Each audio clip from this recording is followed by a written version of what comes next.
भी कर लेता हूँ। आपको वीडियो जो है मैं उसमें अपलोड कर दूंगा। तो जब हम लेफ्ट टू राइट जाते हैं तो पहले साइज डिक्रीज होता है। साइज डिक्रीज हुआ। यहाँ पर आकर के क्या हो गया, साइज कांस्टेंट हो गया। और फिर क्या हुआ, यहाँ पे इंक्रीज करने लगा। ठीक है। कैसे? हम्म।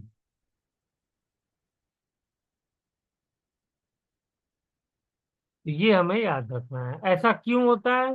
यहाँ पे जेड इफेक्टिव, कोई बता सकता है जेड इफेक्टिव क्या होता है। इंक्रीज करता जाता है शील्डिंग इफेक्ट से, जिसको हम सिग्मा से दिखाते हैं। तो यहाँ पे जेड इफेक्टिव जो है सिग्मा से ज्यादा रहता है। और यहाँ पर आकर के जेड इफेक्टिव, ये सब बहुत इंपॉर्टेंट पॉइंट है, डायरेक्ट क्वेश्चन आ सकता है, इसको अपने नोट्स में लिखते रहिए।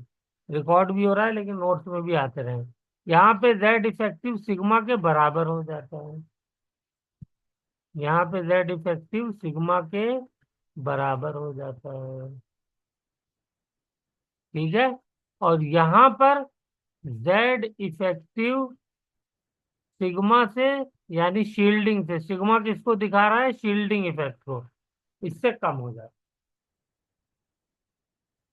तो ये ग्राफ जो मैंने आप लोगों को दिया था, देखिए मैंने आप लोगों को अब एनसीईआरटी खोल करके दिखा दिया है। इससे ऊपर वाला जो है 4D के लिए है। ये वाला जो है नीला वाला, ये 4D के लिए है, और ये वाला 5D के लिए। सब में तकरीबन वैसा ही ट्रेंड है। ओके। सर जेड इफेक्ट बता दीजिए। है बेटा। जेड इफेक्टिव जो आपने टर्म बताई है उसको एक बार डिस्क्राइब कर दीजिए। हाँ, जेड इफेक्टिव बेटा ये होता है कि, अब इसको मैं कोई दूसरा पेज इसके लिए मुझे खोलना पड़ेगा। चलिए दूसरा पेज खोलते हैं।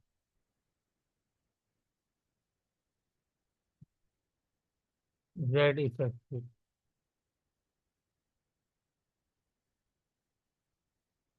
देखिए ये मेरा न्यूक्लियस है। ठीक है। न्यूक्लियस में क्या होता है, प्लस चार्ज होता है। अब ये बाहर की शेल्स हैं। ओके। तो जैसे जैसे शेल नंबर बढ़ेगा, शेल नंबर, या शेल नंबर को छोड़ देते हैं क्योंकि हम जब पीरियड में चलेंगे तो शेल सेम होगा। तो नंबर ऑफ इलेक्ट्रॉन लिखते हैं, नंबर ऑफ इलेक्ट्रॉन 3D के लिए लिखते हैं, फॉर 3D। ठीक है। हम सपोज कर लेते हैं कि 3D के लिए ये वाला जो है वो ऑर्बिटल है 3P, ये है 3S, और ये वाला मेरा जो है 4S2, और ये वाला ऑर्बिटल है मेरा, इसको चार लूप बना देते हैं, 3D है। 4S को अंदर क्यों बनाया है, 4S को अंदर इसलिए बनाया है कि ये यस की। न्यूक्लियस के अट्रैक्शन की वजह से करीब आ जाता है। These are all experimental and mathematical calculations। तो अब देखिए क्या होता है, जैसे जैसे जो हमारा 3D एलिमेंट की कॉन्फ़िगरेशन जनरल क्या होती है, बताओ Muskan. NH2 N N minus. Minus 1D, ये होती है ना। कोई भी डी ब्लॉक एलिमेंट हो, ये होती है 1 to 10। ट्रांजिशन में क्या हो जाती है, ट्रांजिशन में यही चीज हो जाती है। ये तो फॉर डी ब्लॉक है।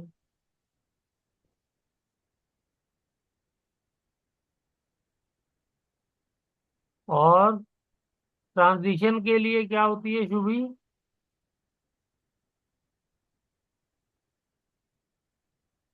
ट्रांजिशन के लिए डी जो है वो इनकम्प्लीट होना चाहिए, यानी 1 to 9 होना, कंप्लीट डी नहीं होना चाहिए। ये ट्रांजिशन के लिए होता है, कल ही बताया था मैंने, वीडियो में सब चीज रिकॉर्डेड है।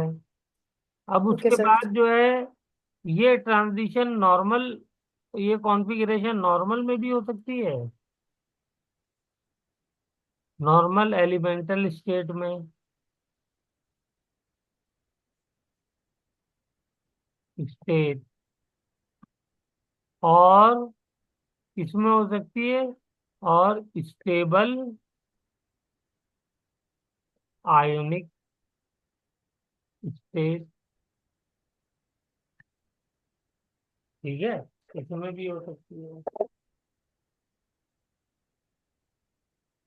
और फिर मैंने एग्जांपल दिया था जिंक, कैडमियम, मरकरी, ये सब के सब क्या होते हैं? डी ब्लॉक तो होते हैं, बट बट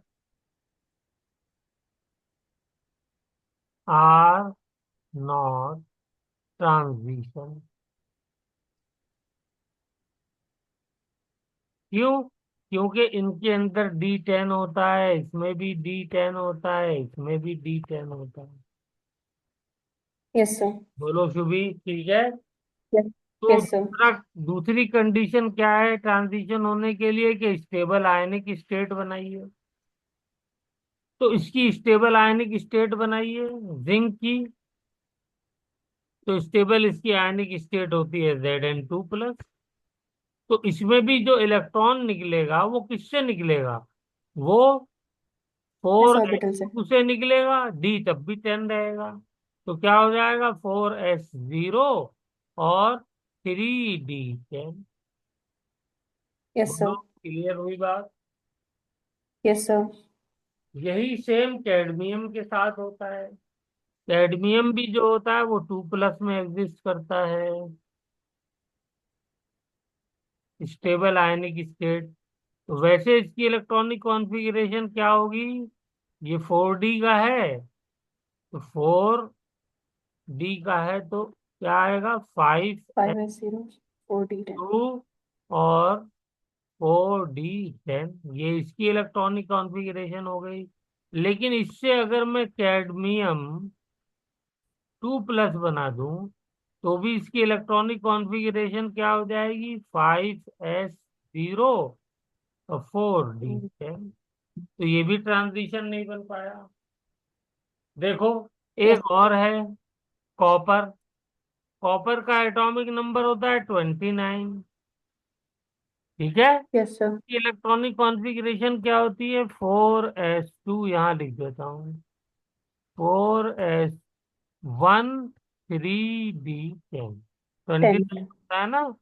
तो एक इलेक्ट्रॉन एस वाला जंप करके डी में चला जाता है, क्योंकि fully filled and half filled orbitals are more most stable, stable. ठीक है। अब मैंने यस क्या सर। किया कि इसको आयनिक फॉर्म में देखा, तो इसकी दो आयनिक फॉर्म एग्जिस्ट करती हैं। कोई बता सकता है कौन कौन सी?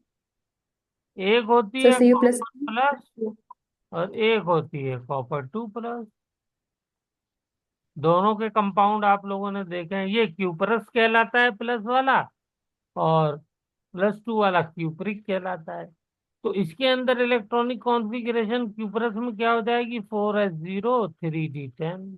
तो यहाँ भी d10 है, लेकिन 2+ वाले में क्या हो जाएगी? 4s0 3d9। तो इसलिए ये ट्रांजिशन एलिमेंट है। लेकिन जिंक, कैडमियम, मरकरी ये ट्रांजिशन नहीं है। क्लियर हो गई बात? Yes sir. मरकरी ले लीजिए, मरकरी का भी एग्जांपल और ले लेता हूँ। तुम्हारी आवाज नहीं आ रही है सागर, जी सर। आप पहुंच गए हो क्या? मरकरी की इलेक्ट्रॉनिक कॉन्फ़िगरेशन बताओ जल्दी से, क्या होती है, अगर समझ में आ रहा है तो। ये 5D सीरीज का है, तो 5D सीरीज में 6s2 और 5D10 ये हो जाएगा। अब इसकी दो ऑक्सीडेशन स्टेट एग्जिस्ट करती हैं। कौन कौन सी? एक एग्जिस्ट करती है Hg मर्क्यूरस, और दूसरी एग्जिस्ट करती है Hg2 प्लस मर्क्यूरिक। तो देखो एक इलेक्ट्रॉन निकालोगे तो इसका इलेक्ट्रॉनिक कॉन्फ़िगरेशन क्या हो जाएगी? 6s1 5d10। यहाँ पे भी D10 हुआ। और अगर इसमें से निकालोगे दो इलेक्ट्रॉन तो भी क्या हो जाएगा? 6s0 5d10। इसमें भी D10 हुआ। तो ये सब क्या है? डी ब्लॉक तो है लेकिन ट्रांजिशन एलिमेंट। आई होप मैंने आप लोगों को ये बात समझा दी। Yes sir, clear. चलिए अब देखिए इस पे आते हैं। बेटा जेड इफेक्टिव क्या होता है, पहले उसको लिखते हैं। तो जेड इफेक्टिव होता है, जेड इफेक्टिव, जेड तो न्यूक्लियर चार्ज को कहते हैं, और न्यूक्लियर चार्ज एटॉमिक नंबर को कहते हैं। ठीक यस है। सर। एटॉमिक स्ट्रक्चर वाले चैप्टर में भी हम लोग जेड जो है वो एटॉमिक नंबर को लेते हैं। ये बराबर यस सर। जेड यानी एटॉमिक नंबर यानी नंबर ऑफ प्रोटॉन, ठीक है, माइनस सिग्मा, माइनस सिग्मा। तो ये क्या है? ये है एटॉमिक नंबर। और ये क्या है? ये है शील्डिंग। अब यहाँ पे देखिए दो काम हो रहे हैं। इसमें जो है दो इलेक्ट्रॉन है, और इसके अंदर जो है वो कितने हैं इस वाले में? इनके अंदर बोलिए, 1 से लेकर के 10 तक इलेक्ट्रॉन है डी में। ठीक है। इनके अंदर यस सर। गैप बहुत कम होता है, इस बात को भी लिख लीजिए। Energy gap is very small. किसके किसके बीच में? 4s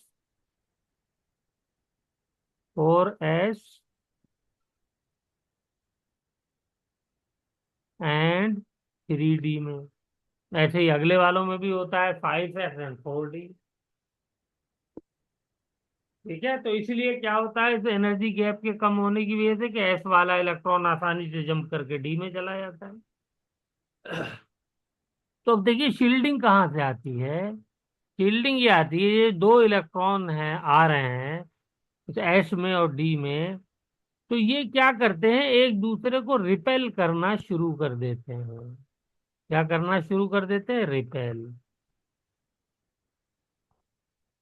जो ये रिपल्शन होता है 4s और 3D के ऑर्बिटल्स के बीच में, इलेक्ट्रॉन्स के बीच में, इसी को हम क्या कहते हैं? शील्डिंग कहते हैं।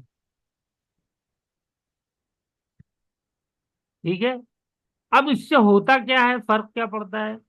जैसे जैसे नंबर ऑफ इलेक्ट्रॉन डी में बढ़ेंगे, बताइए रिपल्शन बढ़ जाएगा नहीं बढ़ जाएगा? Yes sir. बढ़ेगा। लेकिन एक काम साथ में और हो रहा है, अगर इलेक्ट्रॉन बढ़ रहे हैं तो न्यूक्लियस में प्लस चार्ज भी तो बढ़ रहा है। न्यूक्लियस में प्लस चार्ज भी बढ़ रहा है। तो ये प्लस चार्ज क्या करता है? ये इलेक्ट्रॉन्स को अट्रैक्ट भी तो कर रहा होता है साथ के साथ।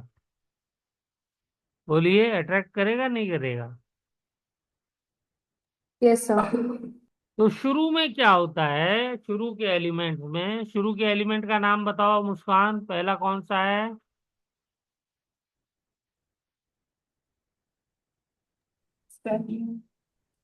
पहला एलिमेंट का नाम बताओ ना 3D सीरीज का। पेंडियम। हाँ जोर से बोलो। कैंडियम, फिर टाइटेनियम। टाइटेनियम, फिर वैनिडियम। वैनिडियम। फिर क्रोमियम। क्रोमियम, फिर मैंगनीज। मैग्नीज, फिर आयरन। हाँ। आयरन। तो देखो यहाँ पे क्या होता है, इस यहाँ से यहाँ तक जाने में जेड इफेक्टिव ज्यादा होता है, ये जो स्क्रीनिंग वाला इफेक्ट है, रिपल्शन वाला। तो इस वजह से क्या होता है, साइज जो है वो डिक्रीज करता जाता है। ठीक है। Okay sir. लेकिन लेकिन जैसे ही मैं आयरन के आगे जाता हूँ, आयरन के आगे कौन सा पहुंचेगा, कौन सा एलिमेंट आएगा? कोबाल्ट। कोबाल्ट आएगा। और फिर उसके बाद निकल। Copper, nickel. जिंक। तो जैसे ही मैं कोबाल्ट के और निकिल पे पहुंचता हूँ, तो यहाँ पे मैं देखता हूँ कि जेड इफेक्टिव बराबर हो जाता है शील्डिंग के।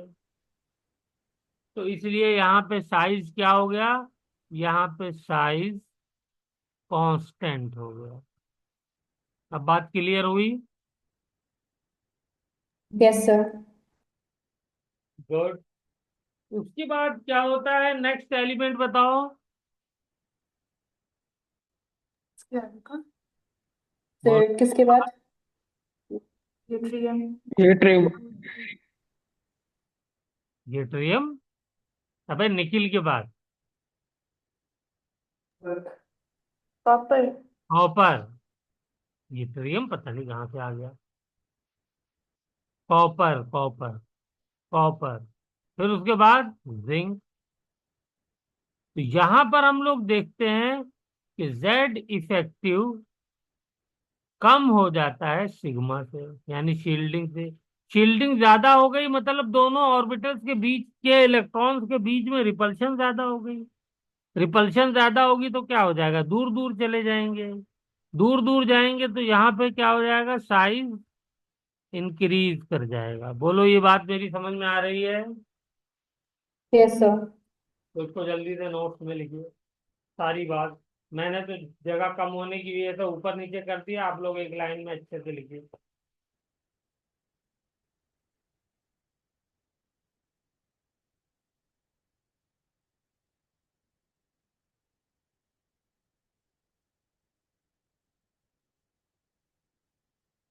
हो गया? Yes sir. और जेड इफेक्टिव समझ में आ गया? Yes sir. यानी एटॉमिक नंबर, यानी जितना न्यूक्लियस में प्लस चार्ज है, उसमें से जो रिपल्शन की वजह से जो शील्डिंग हो रही है, आउटर मोस्ट शेल में जो इलेक्ट्रॉन्स हैं उनके बीच में, उसको जो है माइनस कर देते हैं। अब इसके डिटेल में जाने की जरूरत नहीं, बस इसका फॉर्मूला याद रहे और इतनी बातें याद रहे, वो सफिशिएंट है आपके लिए। चलिए, अब मैं आपको इसी के बेसिस पे, वो साइज वाला तो हमने कर लिया। अब मैंने दूसरा ग्राफ जो बताया था वो मेल्टिंग पॉइंट का बताया था, उसको एक बार देख लेते हैं। मेल्टिंग पॉइंट एनसीईआरटी फिर से खोलता हूँ और देखते हैं। एनसीईआरटी दिखाई दे रही है अब? Yes sir. सागर तुमको दिख रही है? जी सर। हम्म, ये आप लोगों को होमवर्क में दिया था मैंने, लेकिन आप लोगों ने कसम खाई हुई है। बस जो कुछ पढ़ना क्लास में पढ़ना, ये वाला ग्राफ है। देखिए, इधर क्या दिया हुआ है, मेल्टिंग पॉइंट। और इधर क्या दिया हुआ है?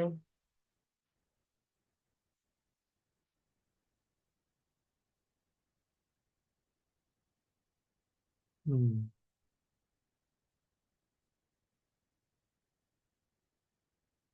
गुड। तो मैंने आप लोगों को क्या बताया था कि मेल्टिंग पॉइंट, मुस्कान याद है क्या बताया था? जो बीच वाला एलिमेंट है, डी ब्लॉक एलिमेंट की टेबल देखिए, उसमें जो 3D में क्रोमियम का सबसे ज्यादा मेल्टिंग पॉइंट होता है, 4D में मॉलिब्डेनम का सबसे ज्यादा होता है, और 5D में टंगस्टन का होता है। और टंगस्टन का मेल्टिंग पॉइंट अपने पीरियड में तो ज्यादा होता ही होता है, पूरे पीरियोडिक टेबल में हाईएस्ट होता है।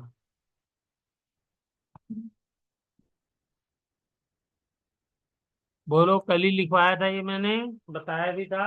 जी सर। जी सर। देख लो अपने अपने पीरियड में, लाल वाला जो है 3D का है, और उसके ऊपर जो है वो ब्लू है, वो इसका है 4D का है, और ग्रीन वाला 5D का है। अब इसका रीजन बताओ सागर, क्या रीजन बताया था? क्यों मेल्टिंग पॉइंट इनका ज्यादा होता है? सारे डी ब्लॉक का ही ज्यादा होता है, लेकिन इनका डी ब्लॉक में भी ज्यादा होता है। मुस्कान तुम बताओ।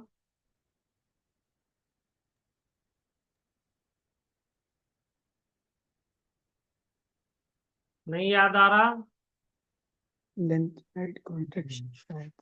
हाँ, जोर से बोलो बेटा। मैं क्या बोलूं। हम्म। क्या बोलूं, जो बताया था कल वही बोल बोल दो।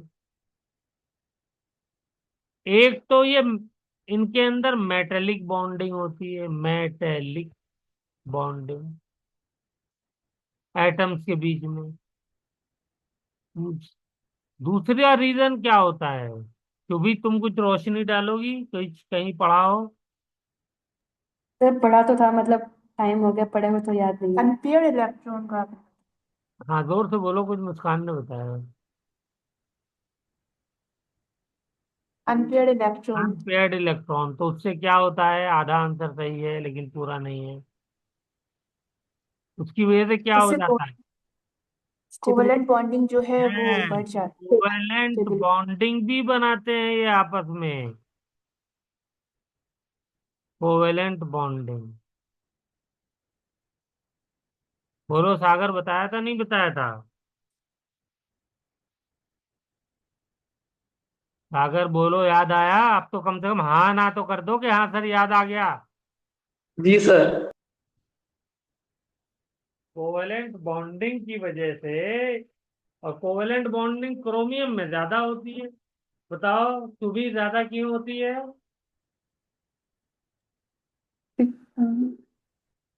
क्योंकि इसके पास 5 अनपेयर्ड इलेक्ट्रॉन होते हैं, बल्कि 6। कितने? 6। 6 अनपेयर्ड इलेक्ट्रॉन होते हैं ना।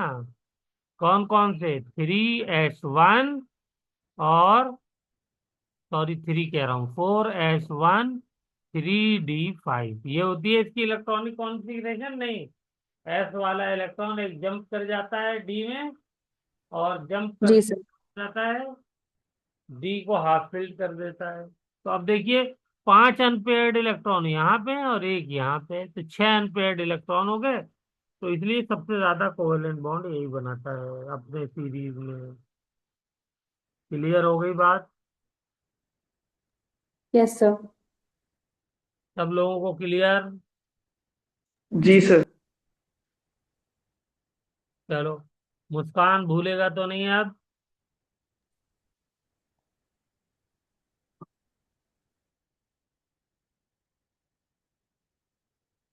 मुस्कान को भूलेगा नहीं। चलो, अब आते हैं हम लोग ऑक्सीडेशन स्टेट की तरफ। तो ऑक्सीडेशन स्टेट देखते हैं। ऑक्सीडेशन स्टेट के लिए जल्दी से ये वाली टेबल जो है इसको लिखो। कहाँ गई ऑक्सीडेशन स्टेट? आ जाओ ऑक्सीडेशन स्टेट।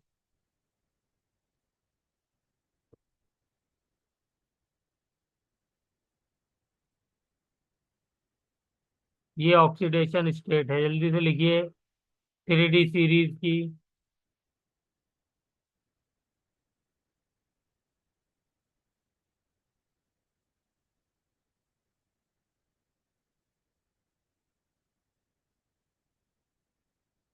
लिख लिया?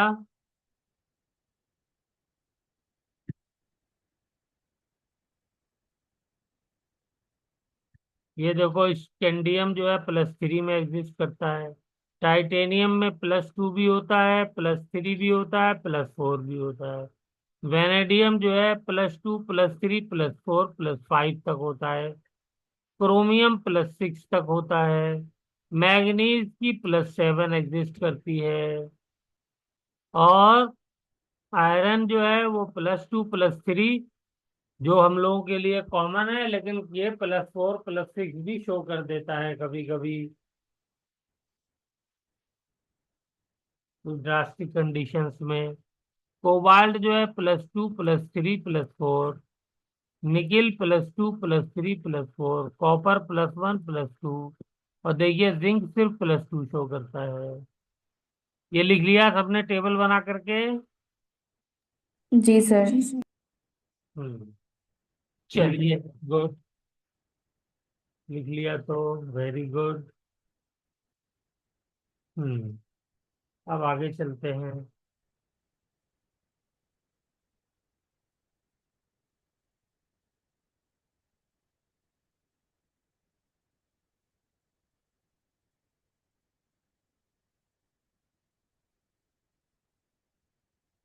हाँ, इसका जो अगला टॉपिक है दैट इज एलॉय फॉर्मेशन।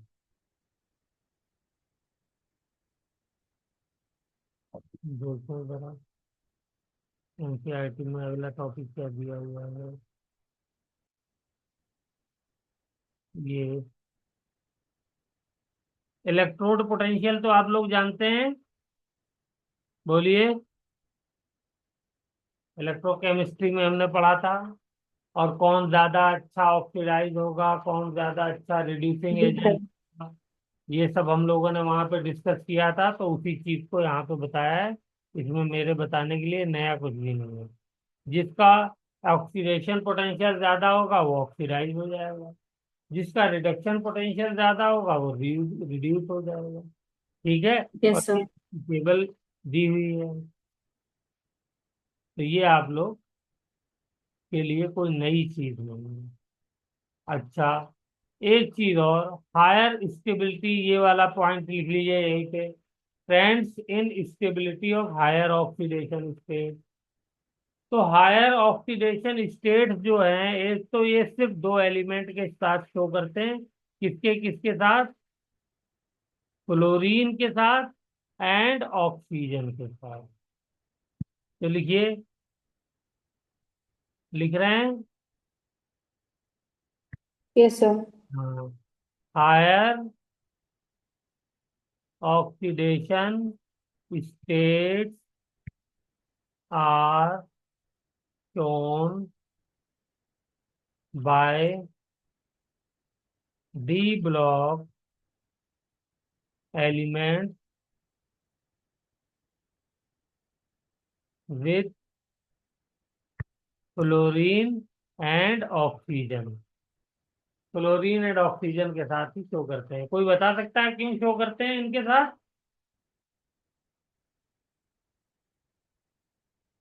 क्यों भी, क्या वजह हो सकती है? Sir electronegativity. हाँ, क्लोरीन की इलेक्ट्रोनेगेटिविटी और ऑक्सीजन की इलेक्ट्रोनेगेटिविटी दोनों की हाई होती है। इसकी 4 होती है, इसकी 3.5 होती है। लेकिन ऑक्सीजन के साथ और ज्यादा शो करते हैं ये। ऑक्सीजन के साथ इसमें लिखिए, but with oxygen they show more stable higher oxidation state compound. More stable higher oxidation state compound. लिख लिया? Yes sir. मुस्कान लिखा? जी सर। सागर तुमने भी लिख लिया? जी सर। अब इसका रीजन भी लिख लो, ऐसा क्यों होता है। तो देखो, मान लो मैग्नीज ले लूं मैं, या क्रोमियम ले लूं, मैग्नीज ले लेता हूँ। इसकी हाईएस्ट ऑक्सीडेशन स्टेट होती है +7। +7 का मतलब ये हो गया कि 7 फ्लोरीन लगाने पड़ेंगे आपको। 7 फ्लोरीन, तभी तो +7 आएगी मुस्कान। जी सर। अब 7 फ्लोरीन में हमने डी ब्लॉक एलिमेंट्स के बारे में पढ़ा कि साइज छोटा होता है इनका। ठीक है ना? इनका जो साइज होता है वो छोटा होता है कंपेयर टू एस ब्लॉक। अब इसमें आपको 7 फ्लोरीन लगाने हैं। तो 7 फ्लोरीन को चारों तरफ उसके अराउंड में सेट करना, this is a difficult task. लेकिन अगर मुझे कहा जाए कि ऐसा है तुम 7 फ्लोरीन मत लगाओ, ऐसा करो 4 ऑक्सीजन लगा दो, तो बताओ 4 ऑक्सीजन लगाना आसान है नहीं है? तो भी जो है वो +7 ऑक्सीडेशन स्टेट अचीव हो जाएगी। बोलिए, एम आई राइट?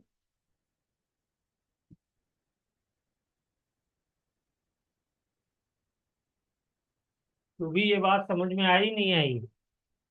सर इसको एक बार क्लियर कर दीजिए, मतलब समझ नहीं आई अच्छे से। नहीं आई, ठीक है। इसमें क्या बात क्लियर नहीं हो रही, थोड़ा सा ये भी बताओ बेटा, ताकि मुझे बताने में आसानी रहे। ऑक्सीजन के साथ स्टेबिलिटी ज्यादा कैसे हो रही है इसकी? क्योंकि बेटा सिर्फ 4 ऑक्सीजन लगने से 7 की प्लस ऑक्सीडेशन स्टेट मिल जाएगी ना, क्योंकि ऑक्सीजन डबल बॉन्ड बनाता है। ठीक है, अब फ्लोरीन जो है वो सिंगल ही बॉन्ड बनाता है। जी सर। मेरी बात समझ में आई? देखो, जी सर। चलो मैं दोबारा जो है वो बना करके दिखाता हूँ।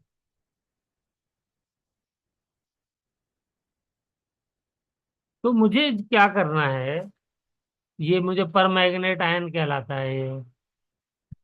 तो मैं इसका स्ट्रक्चर बनाता हूँ। ये मैग्नीज है, इसमें 4 ऑक्सीजन लगे होते हैं ऐसे टेट्राहेड्रल शेप में, और एक ऑक्सीजन ऊपर लगा होता है with single negative charge.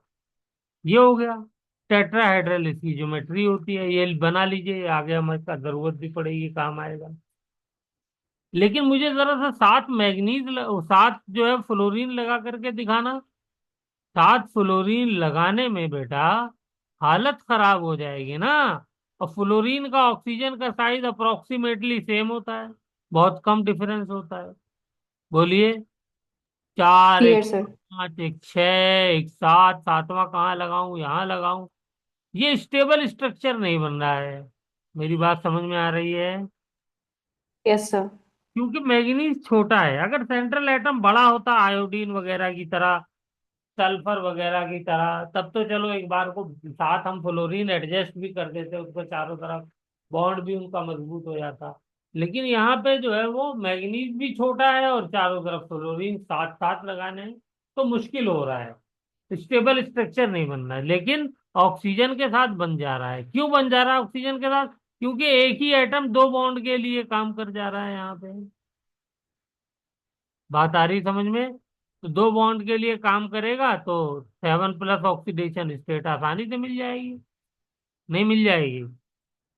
Oxidation state कैसे निकालते हैं? जिसकी निकालनी होती है उसको एक्स मान लिया, और बाकी ऑक्सीजन की हम लोग कितना लेते हैं, -2। तो 4 ऑक्सीजन है तो × 4 इज इक्वल टू चार्ज कितना है इसके ऊपर, 1। तो एक्स इज इक्वल टू क्या आ गया? बोलिए, एक्स इज इक्वल टू 7 आ गया नहीं आ गया? -8 को यस सर। तो +7 हो जाएगा। तो +7 ऑक्सीडेशन स्टेट भी अचीव हो गई। मुस्कान, ये बात समझ में आई? जी सर। चलिए जी। इसको, सागर तुम्हारी समझ में आई? जी सर। चलो, तो हायर ऑक्सीडेशन स्टेट किसके साथ हमें मिलती है? हायर ऑक्सीडेशन स्टेट एक तो फ्लोरीन और ऑक्सीजन के साथ मिलती है, उसमें भी ऑक्सीजन के साथ ज्यादा मिलती है, क्योंकि ऑक्सीजन डबल बॉन्ड बना सकता है। चलिए अब इसके बाद हम लोग देखते हैं नेक्स्ट टॉपिक क्या है।